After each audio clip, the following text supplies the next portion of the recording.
ఓం శ్రీ పరమాత్మనే నమః. శ్రీ భగవత్యై నమః. శ్రీమద్దేవి భాగవతము 4వ స్కందము 5-6 అధ్యాయాలు.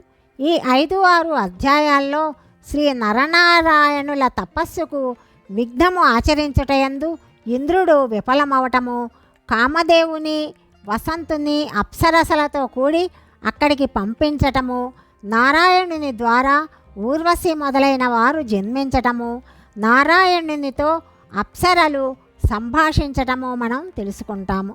మొత్తము 4వ స్కందములోని 5వ భాగం మనం ఇప్పుడు తెలుసుకుంటున్నాము. వ్యాస మహర్షి ఇలా చెప్తున్నాడు: రాజేంద్ర, ఇప్పుడు అధికంగా చెప్పటం వలన ప్రయోజనం ఏమున్నది? నిజమైన ధర్మాత్ముడైన పురుషుడు ఎక్కడ లభిస్తాడు? ద్రోహబుద్ధి లేనివాడు ఎక్కడ ఉంటాడు? ఎందుకంటే ఈ చరాచర జగత్తు రాగద్వేషములతో కలిసి ఉన్నది. ఎవరైనా తనను శత్రువుగా భావిస్తే అట్టి వాని ఎడల వైరభావాన్ని కలిగి ఉండటము సమాన శ్రేణి అని అంగీకరించవచ్చు. కానీ ద్వేషరహితుడు శాంత స్వభావము కల పురుషుని ద్వేషించుట నీచత్వమని చెప్పబడుతుంది. సాత్విక స్వభావము కలవారి కోసము సత్యయుగము, రాజస గుణము కలవారి కోసము త్రేతాయుగము, తామస స్వభావము వారికి కలియుగము ఎప్పుడూ ప్రత్యక్షముగా ఉన్నాయి. క్రియతోనే యుగమునకు సంబంధము ఉంటుంది. సత్యమును ధర్మమును పాటించే ఏ పురుషుడైనా ఎప్పుడైనా సత్యయుగము వాడని చెప్పబడతాడు. అన్యయుగముల ధర్మములతో అందరూ తత్పరులయ్యే ఉంటారు. రాజా, ధర్మస్థితి యందు వాసన ప్రధాన కారణమని భావించబడింది. వాసన యందు మాలిన్యముండుట సహజము. దాని ప్రభావమున ధర్మమునందు కూడా మాలిన్యము వచ్చి చేరుతుంది. మలినమైన వాసన ఎప్పుడూ కూడా ధర్మమును విశుద్ధ రూపమున ఉండనివ్వదు. ధర్ముడు బ్రహ్మపుత్రుడిగా చెప్పబడ్డాడు. బ్రహ్మ హృదయము నుండి అతడు జన్మించాడు. సత్యధర్మ పాలన చేస్తూ ధర్ముడు బ్రాహ్మణ రూపంలో విరాజమానుడై ఉన్నాడు. ఆయన ద్వారా వైదిక ధర్మపాలన నిరంతరము జరుగుతూ ఉన్నది. ఆ మహాత్ముడు ధర్ముడు దక్ష ప్రజాపతి యొక్క 10 మంది కన్యలను వివాహమాడాడు. వివాహ సంస్కార సమయమున గల నియమములన్నింటినీ పాటిస్తూ ఆయన తన గార్గస్థ్య జీవితమును గడుపుతున్నాడు. సత్యవ్రతుడు శ్రేష్ఠుడు అయిన ధర్ముడు ఆ కన్యల వలన అనేక పుత్రులను పొందాడు. హరి, కృష్ణుడు, నరుడు, నారాయణుడు మొదలైన పేర్లు వాళ్ళకి ఉన్నాయి. హరి కృష్ణుల ద్వారా నిరంతరము యోగాభ్యాసము జరుగుచుండేది. నరనారాయణులు హిమాలయాలకు వెళ్ళారు. బదరికాశ్రమము అని పేరు గల పవిత్ర స్థానంలో వాళ్ళు తపస్సు ప్రారంభించారు. ఆ ప్రాచీన మునివరులకు నరనారాయణులు తాపసులలో ప్రముఖులుగా పరిగణింపబడ్డారు. గంగానది విశాల తీరమున బ్రహ్మచింతన చేయుట వారికది స్వాభావికమయ్యింది. భగవంతుడకు శ్రీహరి అంశావతారమైన ఆ నరనారాయణులు అని పేరు గల ఆ ఇరువురు ఋషులు అక్కడ 1000 సంవత్సరములు తపస్సు చేశారు. తపోజనితమైన వారి తేజస్సుతోటి సకల జగత్తు సంతప్తమగుతూ ఉన్నది. ఇంద్రుని మనస్సులో నరనారాయణుల ఎడ ఈర్ష్య జనించింది. ఆయన చింతాగ్రస్తుడయ్యాడు. ఆయన ఇట్లా ఆలోచిస్తున్నాడు: ఇప్పుడు నేనేం చెయ్యాలి? ఈ ధర్ముని నందులకు నరనారాయణులు గొప్ప తపస్సంపన్నులు, ధ్యానపరాయణులు. వీరికి సిద్ధి సులభమై ఉన్నది. ఇప్పుడు వీరు తప్పకుండా నా సింహాసనమును అపహరిస్తారు. ఏదైనా విఘ్నమాచరించి వీరి తపస్సును ఆపాలి. ఈ విధంగా ఆలోచిస్తుండగా అత్యంత భయంకరమైన కామ, క్రోధ, లోభములు అతని మనస్సులో జాగృతమయ్యాయి. వాటిని ఉద్దేశించి వెంటనే ఐరావతమునెక్కి తపస్సును విఘ్నమాచరించే తలపుతోటి గంధమాదన పర్వతము చేరాడు. అక్కడ ఒక పరమ పవిత్రమైన ఆశ్రమము ఉన్నది. నరనారాయణులు అక్కడ వింధ్యమానులై ఉన్నారు. ఇంద్రుడు వాళ్ళని చూశాడు. ఇరువురు సూర్యులు ఉదయించారా అన్నట్లుగా తపప్రభావమున నరనారాయణుల శరీరములు ప్రకాశిస్తూ ఉన్నాయి. ఇంద్రుడు ఈ విధంగా అనుకుంటున్నాడు: శ్రీ మహావిష్ణువే ఈ విధంగా 2 రూపాలలో ప్రకటమయ్యాడా, లేక ఒకేసారి ఇరువురు సూర్యులు ఉదయించారా తెలియటం లేదు.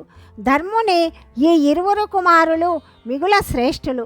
తపప్రభావమున ఏమి చెయ్యాలనుకుంటున్నారు?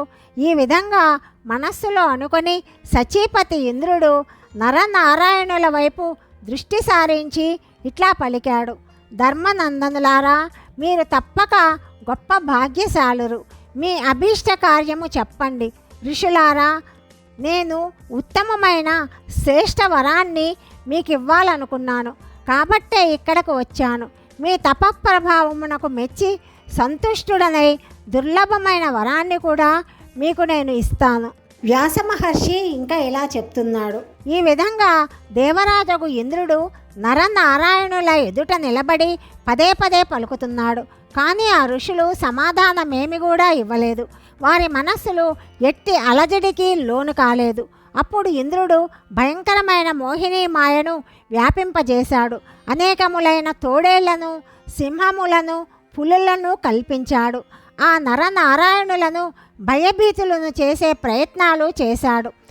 తుఫానులను వ్యాపింపచేశాడు. వర్షములను కురిపించాడు. అగ్నులను రగిల్చాడు. మాటి మాటికి ఈ దృశ్యములను పునరావృతం చేస్తూనే ఉన్నాడు. ఈ విధంగా ఇంద్రుడు అత్యంత మోహమును పుట్టించే మాయను రచించాడు. ధర్ముని నందనులకు నరనారాయణులను భయపెట్టుటయందు లగ్నమయ్యాడు. కానీ ఆ భయము వారికి ఏమాత్రమూ ప్రభావితము చెయ్యలేకపోయింది. వారు వశవర్తులు కాలేదు. వారి అచంచల స్థితిని చూసి ఇంద్రుడు తన లోకానికి మరలి వెళ్ళిపోయాడు. వరమును పొందే వచనమును కూడా నరనారాయణులు ప్రలోభ పెట్టజాలకపోయింది. తుఫాను మొదలగునవి వారిని భయపెట్టలేకపోయింది.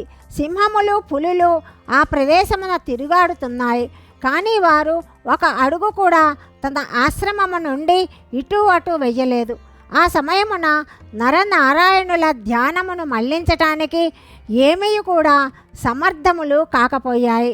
ఇంద్రుడు తన ఇంటికి తిరిగి వచ్చి ఎంతో కష్టముతో కాలాన్ని గడుపుతున్నాడు. ఈ మునులను భయము చేత, ప్రలోభము చేత ఎవ్వరు కూడా విచలితులను చెయ్యలేరు. ఆదిశక్తి భగవతి జగదీశ్వరి మహావిద్య అను పేరుతోటి ఖ్యాతి వహించింది. పరాప్రకృతియగు ఆ దేవి రూపము ఎంతో విలక్షణమైనది. ఆమె శాశ్వతముగా స్థితమై ఉంటుంది. నరనారాయణులు ఆమెనే ఆరాధిస్తున్నారు. ఎన్ని మాయలు తెలిసినా భగవతిని ధ్యానించు వారికెవ్వరునూ అపకారమును తలపెట్టుటకు సమర్థులు కారు. దేవతల వద్ద, దానవుల వద్ద ఎన్నో మాయలున్నాయి. ఆ మాయలన్నీ కూడా ఆ దేవి నుండి వచ్చినవే. అట్లాంటప్పుడు దేవదానవులకు సంబంధించిన ఆ మాయలు ఆ దేవి ఉపాసకులకి ఎట్లు ఆటంకమవుతాయి? దేవిని ధ్యానించే వారి పాపములన్నీ కూడా నశిస్తాయి. వాగ్బీజము, కామబీజము, మాయాబీజము ఆ దేవి యొక్క ప్రముఖ మంత్రాలు. ఆ మంత్రములు మనస్సునందు చోటు చేసుకొనిన వారి కార్యములను ఎవ్వరు కూడా బాధ కలిగించలేరు. కానీ ఇంద్రుడు తన వివేక శక్తిని కోల్పోయాడు. అందువల్ల నరనారాయణులకు హాని కలిగించటానికి కామదేవుని వసంత ఋతువును పిలిపించాడు. వాళ్ళతోటి ఈ విధంగా పలుకుతున్నాడు: కామదేవా, నీవును వసంతుడును రతీదేవితో కలిసి వెంటనే బయలుదేరండి. అప్సరలను వెంట తీసుకొని గంధమాదన పర్వతమునకు వెళ్ళండి. అక్కడ బదరికాశ్రమము అను నిర్జన ప్రదేశం ఉన్నది. అందులో పురాణ పురుషులకు నరనారాయణులు తపము చేసుకొనుచున్నారు.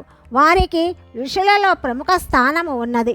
అక్కడకు వెళ్ళి వారిని కామాతురులను చేయుట ఎంతో అవసరము. ఈ సమయమున నా కార్యసాధకులు మీరే.